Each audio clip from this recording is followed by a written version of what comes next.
오늘 법문은 한국 불교의 수행 전통, 한국 불교의 수행 전통 이런 제목으로 말씀드립니다.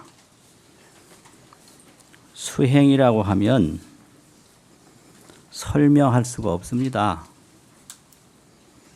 보이는 수행도 있고 보이지 않는 수행도 있고 몸소하는 수행도 있고 아무도 모르게 마음으로 이루는 수행도 있고 어떻게 설명할 수가 없습니다. 그러나 보통 그런 아주 기본적이고 전체적인 수행 말고 스님들이 출가해서 절에 들어와 가지고 수행을 전문적으로 하신 분들이 어떤 수행을 했을까 그 얘기입니다. 전통적으로 스님들이 아주 전문성 있게 한 수행을 말합니다. 그게 수행 전통입니다. 전통이라고 하면은 현재에 전해지는 과거입니다. 과거가 현재에 전해질 때 전통입니다. 현재에 안 전해지면 역사죠, 역사. 그런데 수행은 신라 시대에서부터 오늘의 일까지 현재에 살아 있습니다. 그래서 현재에 살아있는 과거만을 전통이라고 그러고 과거에는 있었는데 현재에는 전해지지 않고 기록으로만 남아있다든지 유물과 유적으로만 남아있으면 그건 역사지 전통은 아니거든요. 그럼 우리나라의 수행의 전통이 뭐가 있는가 생각을 해볼 필요가 있습니다. 신중단 축원에 보면요. 신중단 이제 신장님께 축원을 올리는 축원문에 그런 말씀이 있습니다. 참선자 의단동로 연불자 삼매현전 그 다음 또 뭐가 있죠? 간경자 해안통투 이런 본문이 있어요. 여기 세 가지가 나왔어요. 참선, 연불, 간경 이게 한국 불교 수행 전통입니다. 그럼 참선을 어떻게 하느냐? 의단이 동로하는 것이다. 화두 의단, 의심덩어리. 화두 의심덩어리가 홀로 드러나게 하는 게 참선이다. 또 연불은 어떻게 하느냐? 연불삼매로 하는 게 그게 연불수행이다. 간경은 어떻게 하느냐? 간경은 해안이 지혜의 눈이 통투라는 얘기는 통할 통자 사무칠 투자인데 다 통한다는 얘기예요. 지혜의 눈이 훤히 열리는 거 통투. 지혜의 눈이 부처님처럼 훤히 열리는 거 그게 간경수행입니다. 그럼 세 가지거든요. 근데 관음시식 이 대비주 차거에 보면 우항대비 신주려 이 대자대비 관세음보살님의 신비로운 다란이 힘이 얼마나 대단한가. 중생 성불 찰나 중이라. 중생이 성불하는 것이 찰나에 이루어진다. 이런 말씀이 있어요. 그러니까 이제 이 말은 송주, 다란이 외우는 거, 이 송주 수행이 계속되어 왔습니다. 그러니까 한국 불교 이 수행 전통은 참선, 연불, 간경, 마지막 뭐였죠? 송주, 애울송자, 주문주자, 송주. 이걸 주력이라고도 하고 뭐 여러 가지 말을 해요. 그런데 그 송주 주문을 외운다. 주가 다란이거든요. 요 네 가지가 한국 불교 수행의 전통입니다. 이것은 신라 시대 때부터 오늘날까지 계속된 전통입니다. 그 이제 조선조 후기에 1769년에 지은 삼문직지라는 책이 있는데요. 석삼자 문문자 삼문으로 바로 가리킨다 이래가지고 가리킬 직자 고들 직자 가리킬 직자 해가지고 삼문직지라는 책이 있는데 여기서는 수행을 염불문, 원돈문, 경절문 이렇게 설명했어요. 염불은 내내 염불하는 거고요. 원돈이라는 것은 원만하다는 원자고 바로 이루어진다는 돈자에서 원돈인데 화엄을 말합니다. 화엄. 그래서 염불수행, 화엄수행. 경절이라는 건 바로 된다. 일초직임열해지다 이래가지고요. 한번 딱 뛰면 범부의 지위에서 열애의 자리로 올라간다. 이래가지고 이걸 경절이라고 그래요. 바르다는 바를 경자고 딱 끊어질 절자. 그 중간에 과정이 없습니다.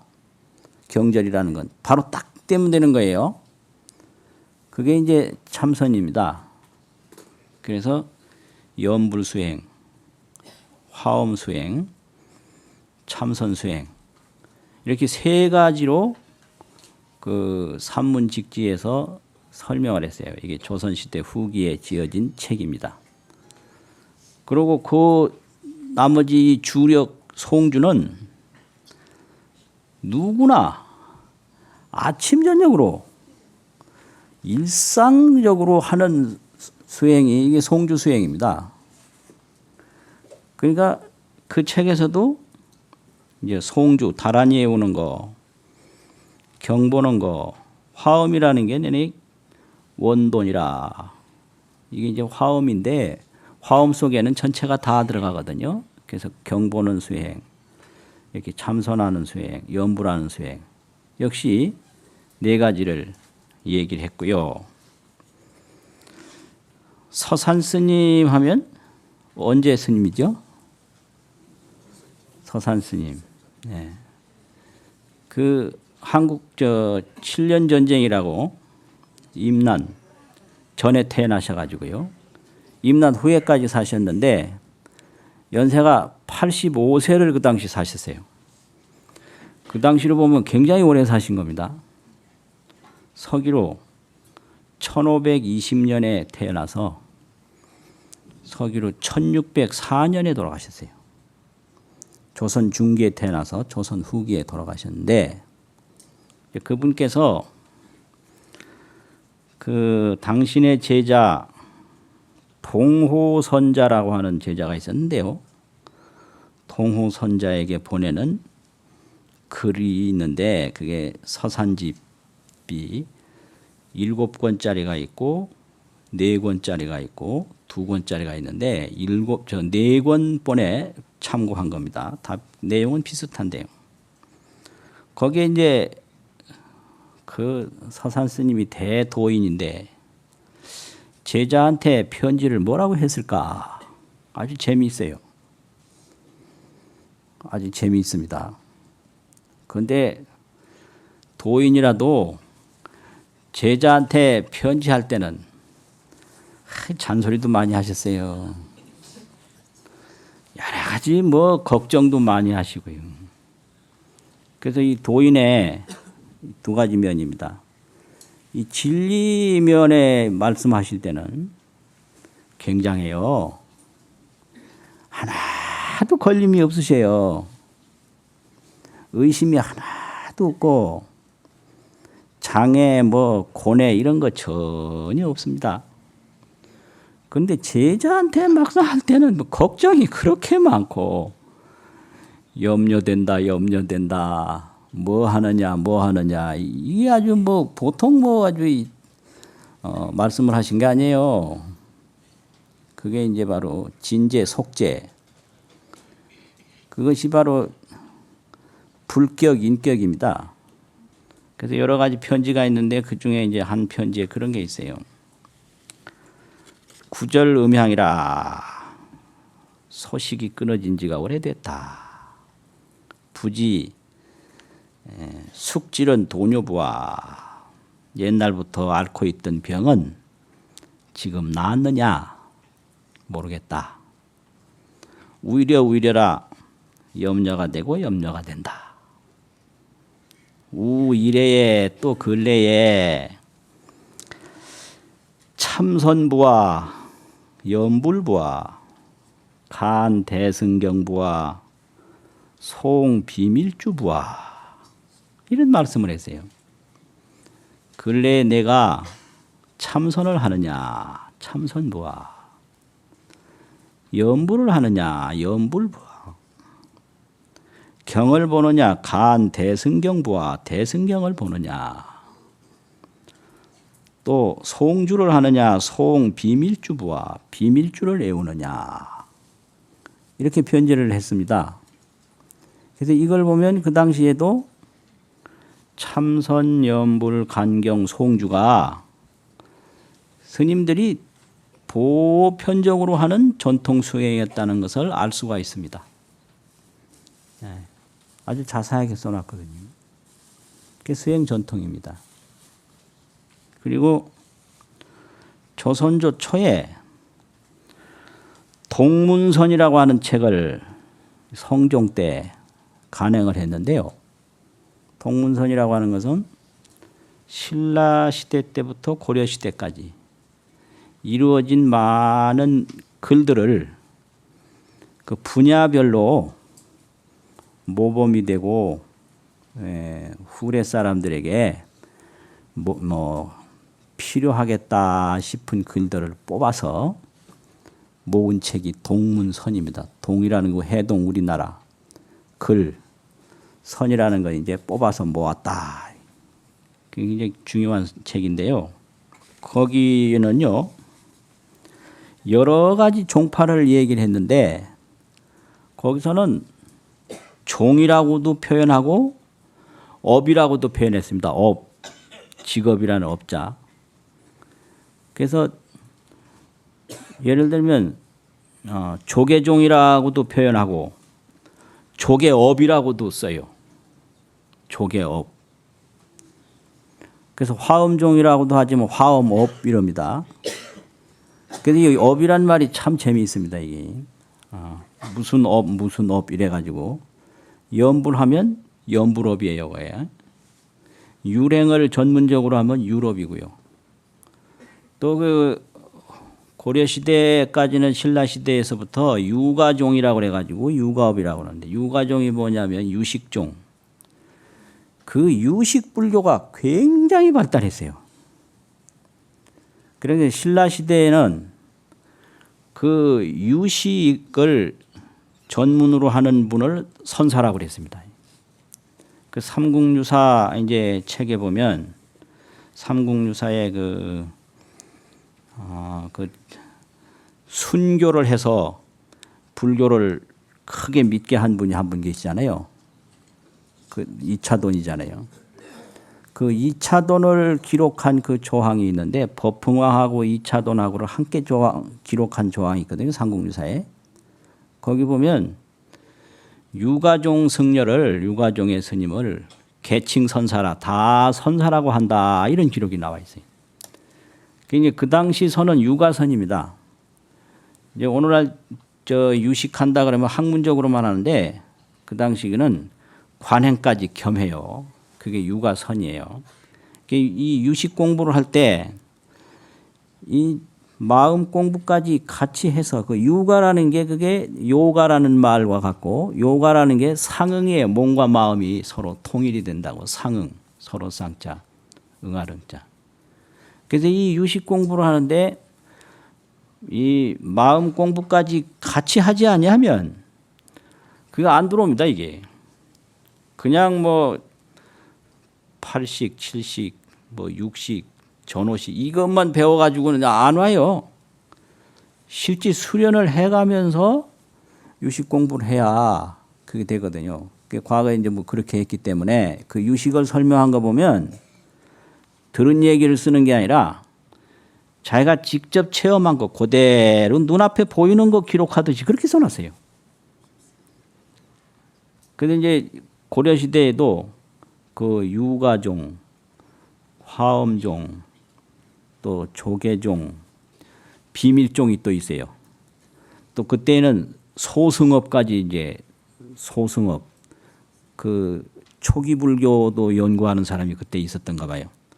그래서 그런 사람들에게 이제 나라에서 수자로도 책봉을 하고 선사로도 책봉을 하고 그 당시에는 이제 불교가 국교였지 않습니까? 또 국사, 또 왕사 이런 걸로 그 책봉문이 있는데요. 동문선에. 이제 거기에 보면 이렇게 여러 이제 그 분야에 무슨 종 스님이다. 무슨 업을 하는 스님이다. 이런 것이 이제 자세히 기록이 되어 있기 때문에 그걸 보면 고려 시대에 어떤 수행을 했다라는 것을 알 수가 있습니다. 그런데 거기 보면 이제 역시 참선, 염불, 간경, 송주 이게 기본이에요. 기본이고 이곳은 제가 직접 가본 데인데요.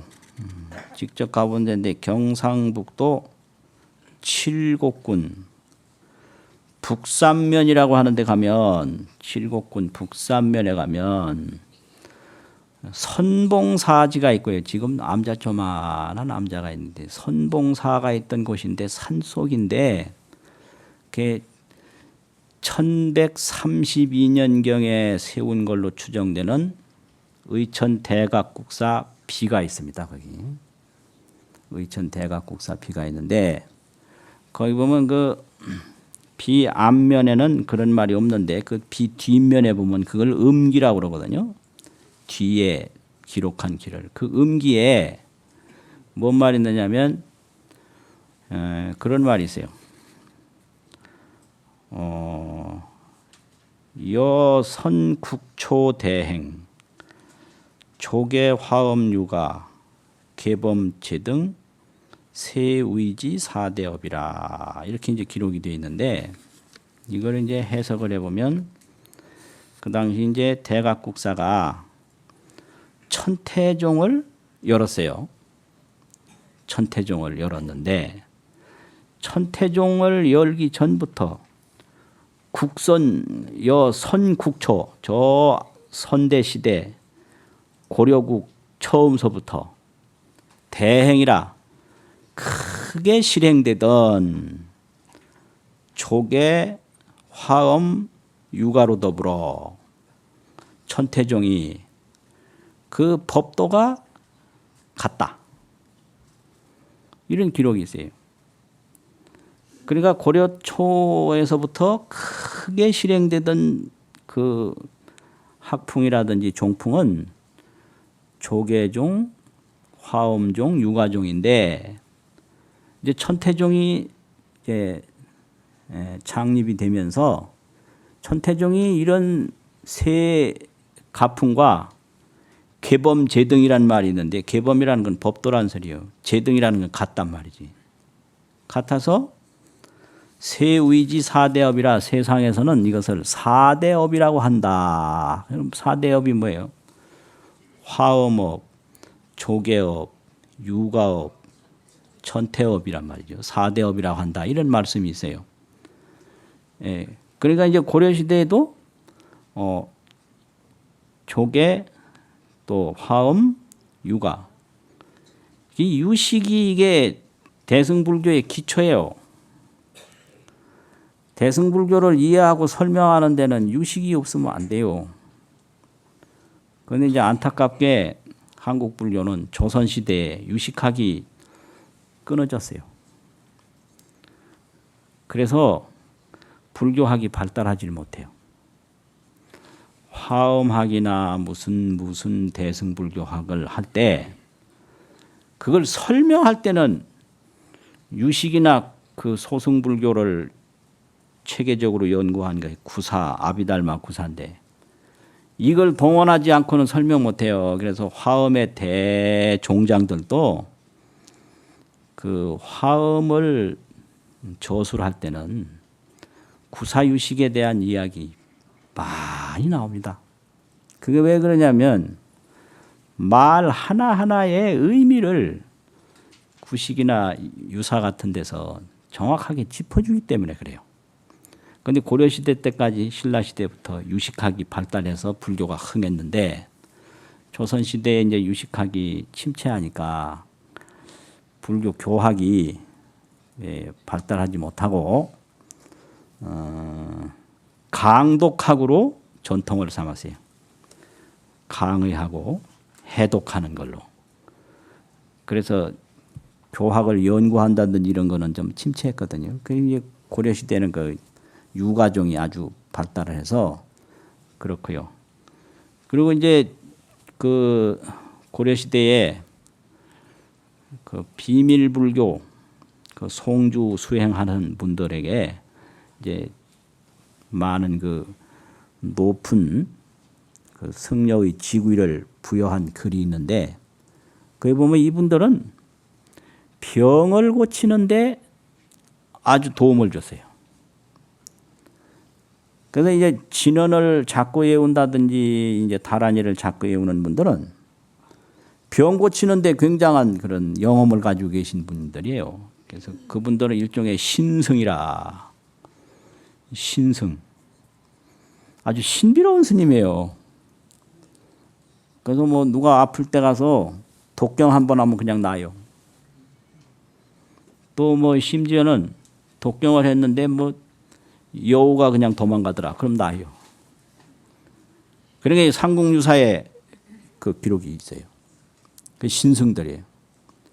그러니까 참선하는 분, 염불하는 분, 교학하는 분, 이렇게 다란이로 그 신비로운 신통력을 갖추신 분, 이제 이런 분들이 그 교단을 대표하는 고승들이었다 하는 것을 알 수가 있습니다. 그럼 고려만 그랬느냐? 그게 아니고요. 신라 시대도 마찬가지입니다.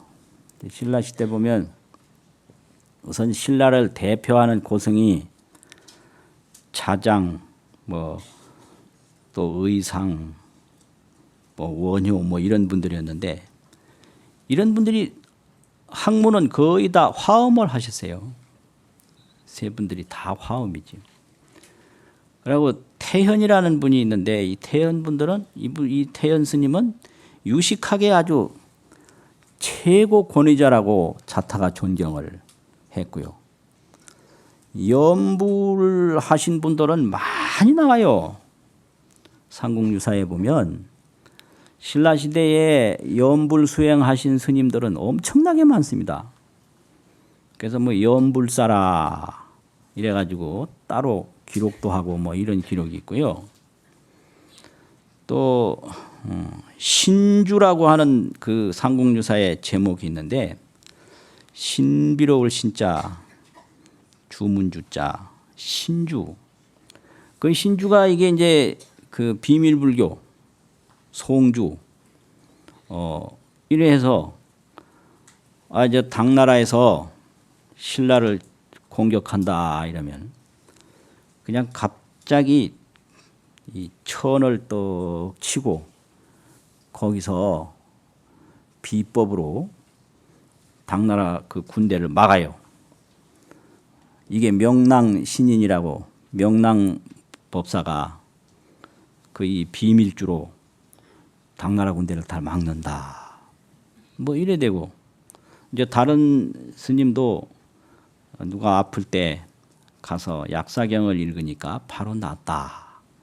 또 어느 분이 어슬퇴했다. 이래가지고 그 삼국유사에는 이분들만 모아놓은 한 편에 세 분들 그 기록이 따로 있을 정도로 이렇게 그 비밀주 수행을 하신 분들이 많아요.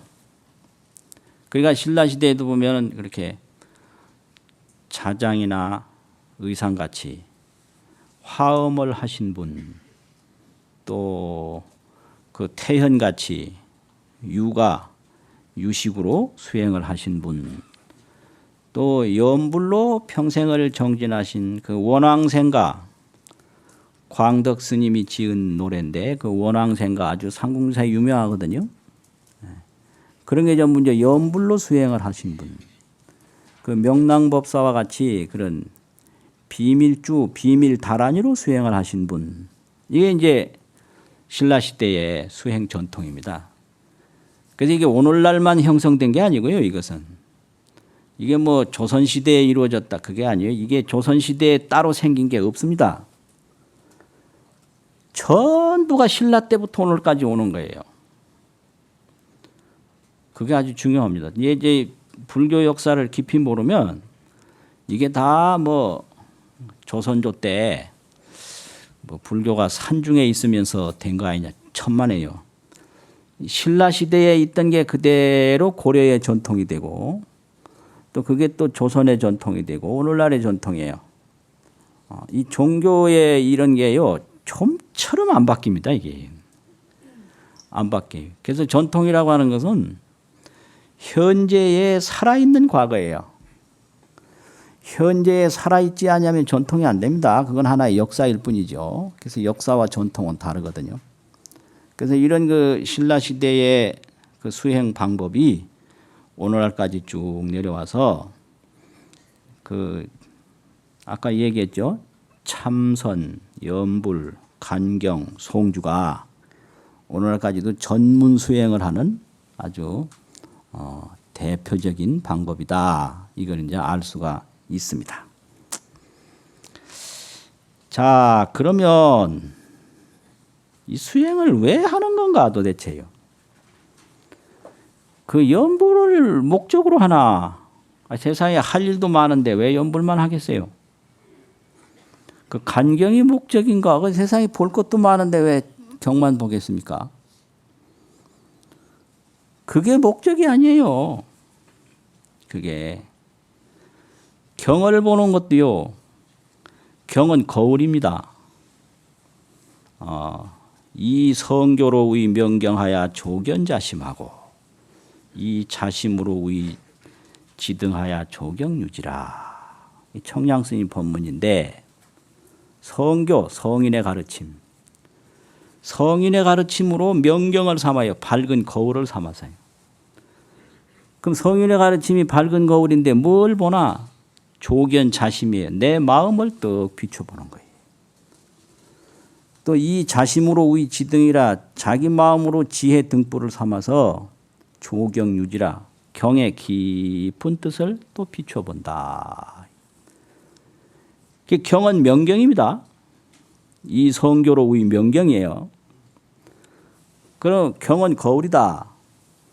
그리고 거울한테 갑니다. 이렇게 가서 봅니다. 그럼 뭐가 보입니까? 자기 보는 거예요. 그래서 경 보는 게 나를 보는 겁니다. 거울 보는 게 나를 보는 겁니다. 그 말씀 맞죠? 거울 가서 살피는 게 아니에요. 나 보러 가는 거예요. 내가 나 보러 거울로 가지 거울 연구하러 거울 가는 게 아닙니다. 그러니까 경을 열심히 본다는 건 내가 나를 찾는 거예요. 참선 마찬가지예요. 내가 나를 깨닫는 길이에요. 마찬가지입니다. 연불 마찬가지예요. 내가 나를 부르는 거거든요. 아미타불이 바로 납니다. 나. 또 주령 마찬가지예요. 내가 나를 찾는 길이다 이 말이죠. 그래가지고 중생성불이 찰나중이라. 이게 송주공덕입니다. 이게 중생이 성불하는 게 찰나 가운데 이루어진다. 성문의본 같은 데는 잘 없지만은 적신성불이라는 말이 있어요. 적신이라는 건 이 몸 그대로 곧 이 몸으로 성불한다. 이게 그 송주하는 밀교에서 아주 주장하는 말입니다. 이렇게 돼서 송주를 하든 경을 보든 연불을 하든 참선을 하든 그게 목적이 아니고요. 그걸 통해서 나를 찾는 겁니다. 그게 성불입니다. 그래서 성불하기 위해서 하는 거지 그거 하기 위해서 그거 하는 게 아니다 이 말이에요. 나 보기 위해서 거울 보는 거지 거울 보기 위해서 거울 보는 게 아니다 이 말입니다. 그게 아주 중요해요. 그래서 이제 이 부분에 대한 큰 스님들의 법문이 두 가지가 있는데 이제 이 법문은 경봉스님 법어집이 있는데요. 경봉스님 법어집 법패라는 책에 내가 거기 두 사례를 거기서 딱 지적을 해 놓으셨어요. 이걸 수행하는 걸 비유로 이제 말하자면 중국에 아주 유명한 미인 유명한 분 있죠. 양귀비. 예, 아주 유명하죠. 양귀비 다 아시네요. 그냥 유명한 분인데 그분이 궁중에 가까이 데리고 있는 시녀가 하나 있는데요. 이 작을 소자 구수록자 소옥이라고 했다고 그래요. 그런데 저녁만 되면 이 양귀비라고 하는 여인이 소옥이를 불러요. 소가 불러요. 애가 타게 부릅니다. 그 왜 소옥이를 불렀겠느냐 이거예요. 왜 불렀다고 알려졌죠? 네. 그 애인이 있었는데 알록산이라는 애인이에요. 알록산이를 부르려니까 방법이 없어요. 그래서 알록산이를 부려야 되니 알록산 하면 안 되거든요.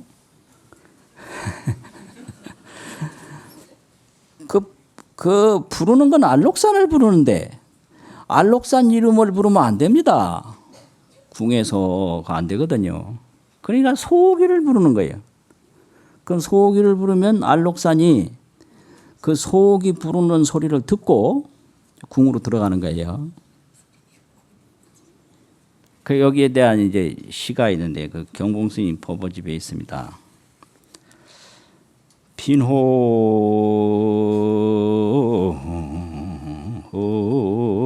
속은 원무사라 지요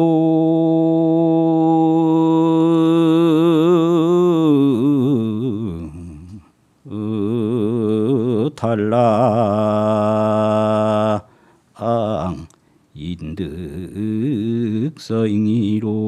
인득서잉이로다 나 무아이미 답을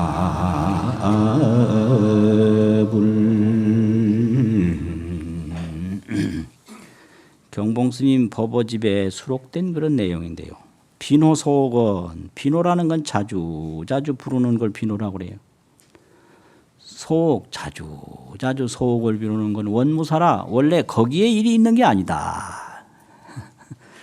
소옥이 부르는 거기에 일이 있는 게 아니에요. 그럼 뭐냐?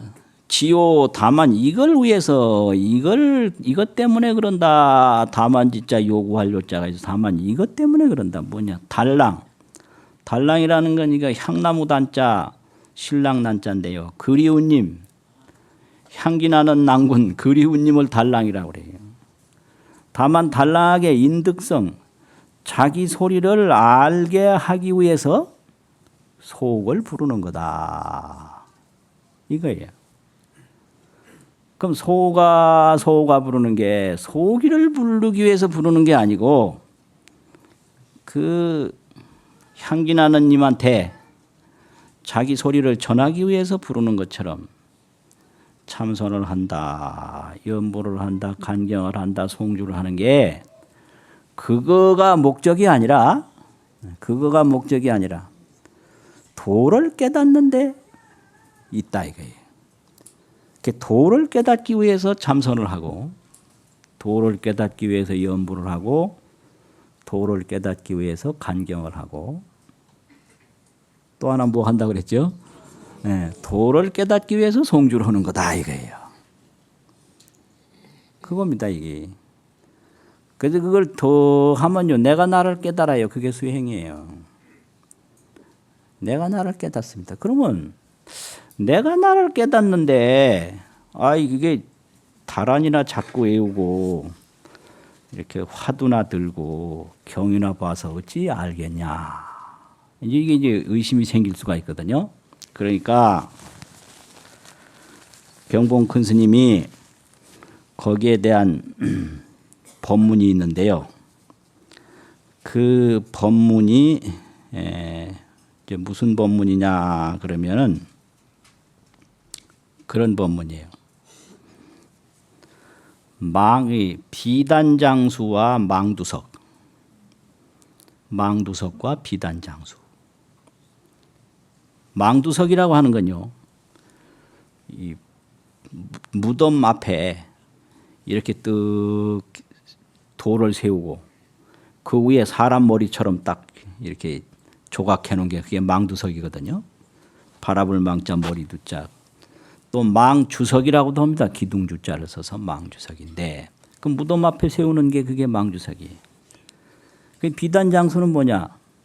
어떤 비단장수가요, 비단찜을 한 짐 짊어지고 고개를 넘어가다가 아주 고단하고 피곤해서 그 무덤 앞에 비단찜을 내려놓고 쉬었어요. 그래서 약간 쉬다 보니까 소르르 잠이 들었습니다. 그런데 잠을 자고 일어나 보니까 비단찜이 없는 거예요. 이 큰일 아닙니까 이게. 완전히 그게 생계고 그게 재산인데 그냥 잠 한 번 자는 바람에 그냥 다 잊어버린 거예요. 그래서 기가 막혀서 그 지방 원님한테 가서 민원을 냈습니다. 내가 이 비단장수 하는데 지금 이래 가다가 완전 다 잊어버렸습니다. 좀 찾아주세요. 그러니까 그 원님이 내가 그 내 비단을 훔쳐가는 걸 누가 봤냐?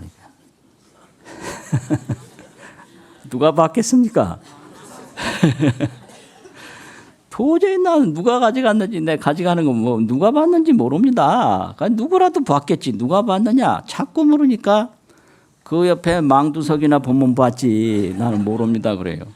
그러니까 망두석 빼오라고 그랬어요 원님이. 빼왔죠. 그래서 비단 훔쳐가는 사람이 누구냐고 망두석을 허구 한 날 때리는 거예요. 곤장을 치는 거예요. 또 오늘도 곤장을 치고 내일도 곤장을 치고 망두석한테 계속 때려요. 망두석을 또 때리고 그냥 하염없이 때려요. 왜 말 안 넣냐고 또 때리고 빨리 풀어라 또 때리고. 그러니까 이게 소문이 나서 윗동네 아랫동네 사람들이 그냥 전부 모여들기 시작하는데 계속 때리니까 계속 많이 모여들어요.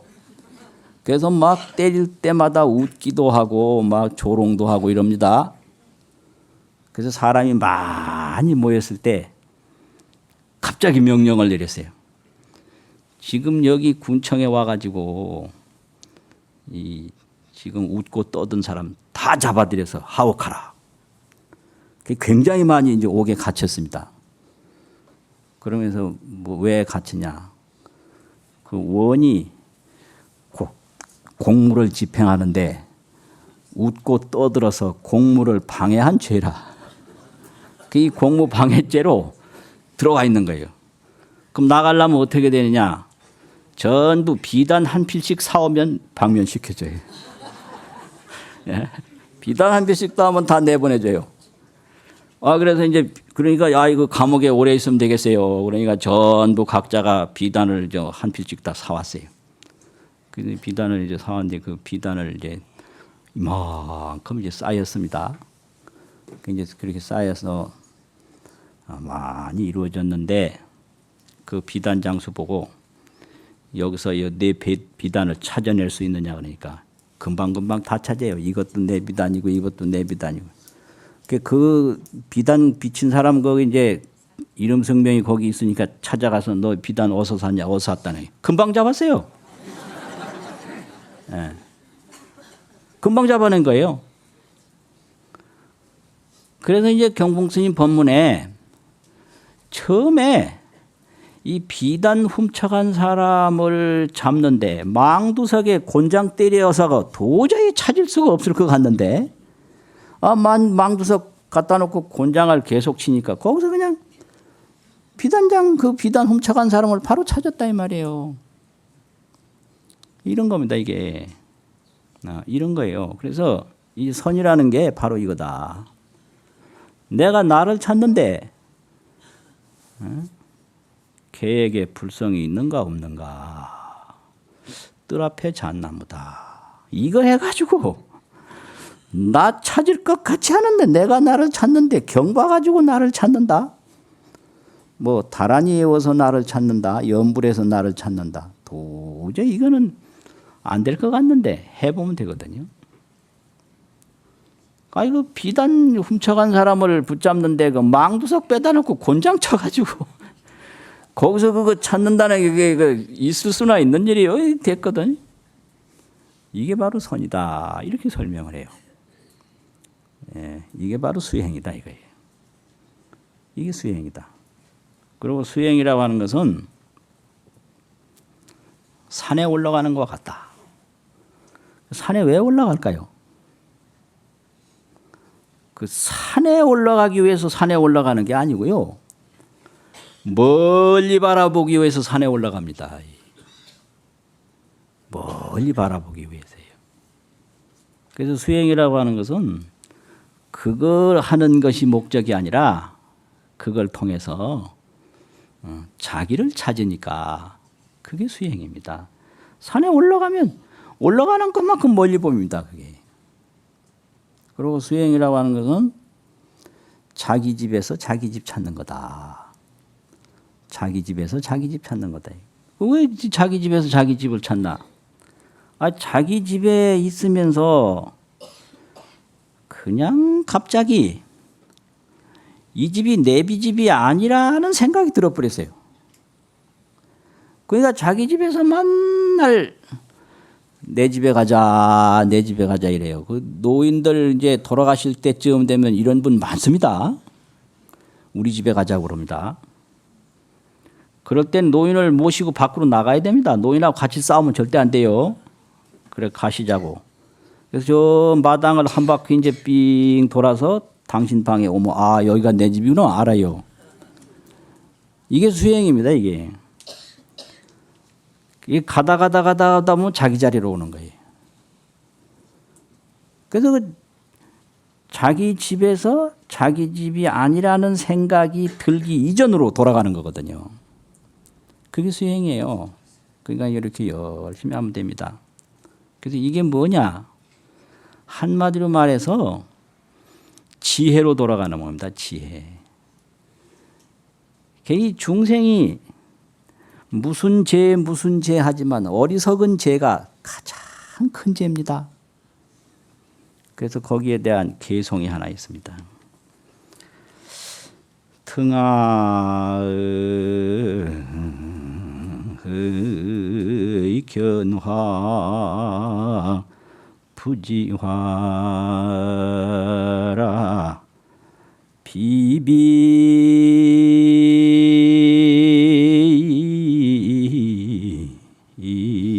투하 실상명이로다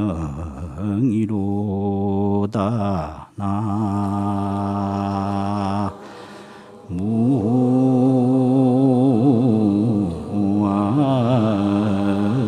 무아의미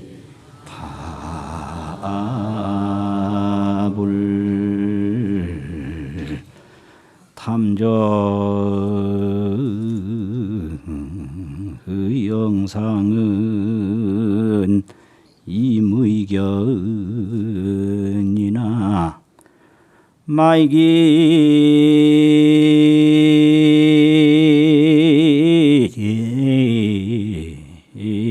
수조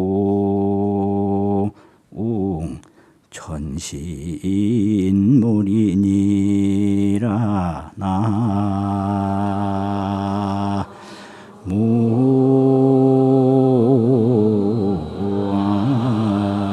무아의미 답을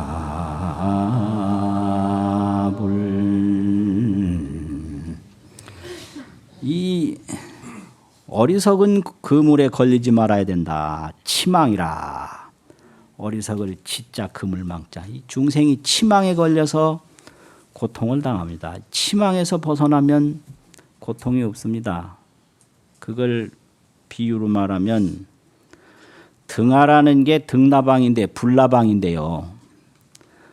불나방이 견화하고 불을 보고 부지화라 불인 줄을 모른다. 불납이 불나방이요. 불 딱 보고 불인 줄 알면 거기 안 들어갑니다. 그게 불인 줄 몰라요. 그래서 어떻게 되죠? 그게 문제예요. 그래서 비비투하라 나르고 날라서 불에 투하를 해버려. 불에 자기 몸을 던져버려요. 그래서 실상명이라 다 목숨을 잃어버려요.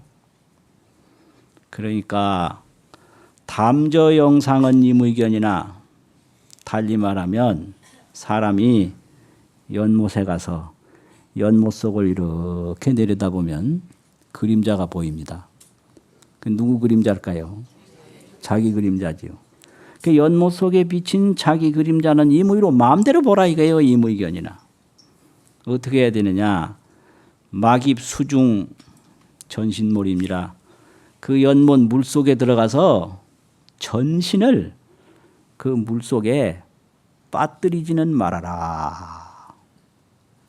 이게 그 어리석음을 경계하고 지혜를 닦아야 한다는 개성입니다. 그래서 이제 오늘 본문은 이렇게 한국 불교의 수행 전통에 대해서 말씀드렸고요. 그 수행의 목적은 어리석음을 여의고 지혜를 얻는 것이다 하는 말씀을 드렸습니다. 마치겠습니다.